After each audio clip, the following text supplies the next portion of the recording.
cutting-edge training, education about new policies, and programs to develop future pathologists. These are at the top of the education agenda at the College of American Pathologists. This is your CAP review and forecast focused on education in 2024 and 2025. I'm Robert Johnson. Thank you for joining us for this conversation about education accomplishments and priorities with Dr. Kalisha Hill, Chair of the CAP's Council on Education and a member of the CAP's Board of Governors. As Chair of the Council on Education, I am very proud of the work that we do providing continuing medical education for our members. We have a cohort of educational opportunities, both mobile as well as in person, throughout all of our activities within the CAP. From your position as Chair of the Education Council, what's worth noting about the Council's work last year? What are a few of the Council's biggest accomplishments? I am very proud of our educational programs as well as our undergraduate medical education project team, which was born from the Future Pathologist Initiative. For our educational programs, we had excellent material for our members to utilize. We had an ultrasound fine needle aspiration, which was a 2-day workshop for pathologists. We also had courses on preparing for the LDTs and those rules that are coming.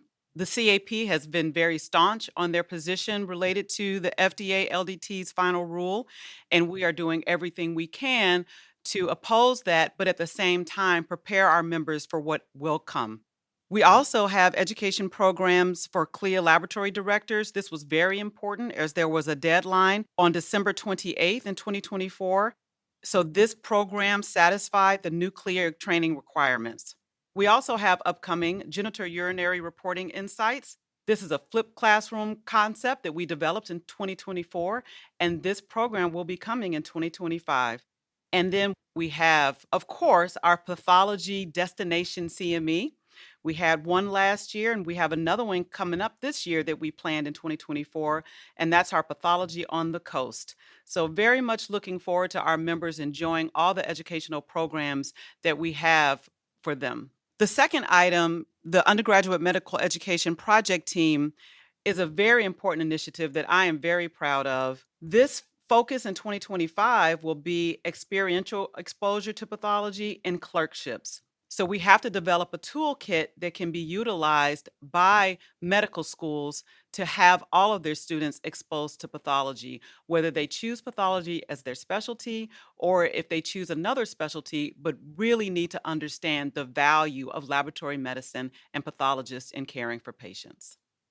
Healthcare at large is having a hard time finding people who want to enter the field. It sounds like the same is true for pathology.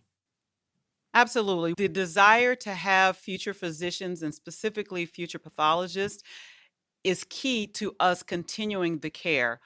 I personally work in a rural area and it is difficult to recruit, so we need to make sure that we have a pool of residents that are coming out into the workforce that are able to fulfill the needs of academic programs as well as private practice programs in communities like mine. I suspect that work will continue into the new year, but what are the priorities of the Council in 2025? Absolutely. We want to prepare our members so that they can understand the impact of the FDA's LDT final rule.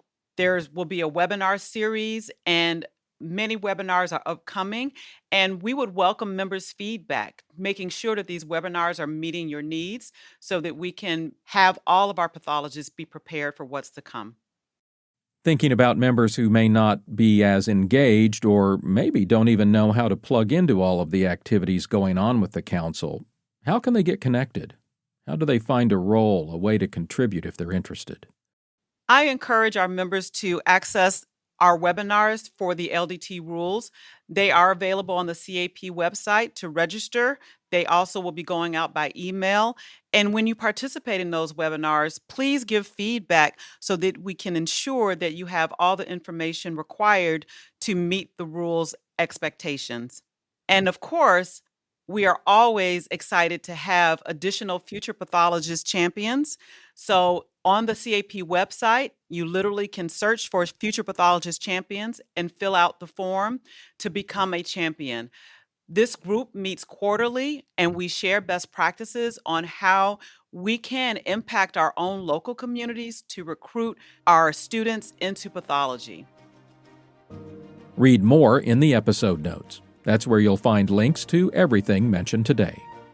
This has been your CAP Review and Forecast focused on education in 2024 and 2025.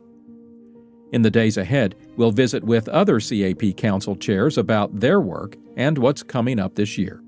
For the College of American Pathologists, this is Robert Johnson. Have a great day.